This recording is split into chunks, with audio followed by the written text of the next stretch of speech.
DS diving. We're here at the private residence right next to English Landing. Gonna do a quick after video. I'm gonna try and find a zinc that'll fit too.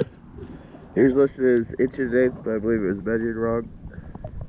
We do have severe corrosion issues on the prop. The nut is deteriorating, and so is the prop itself.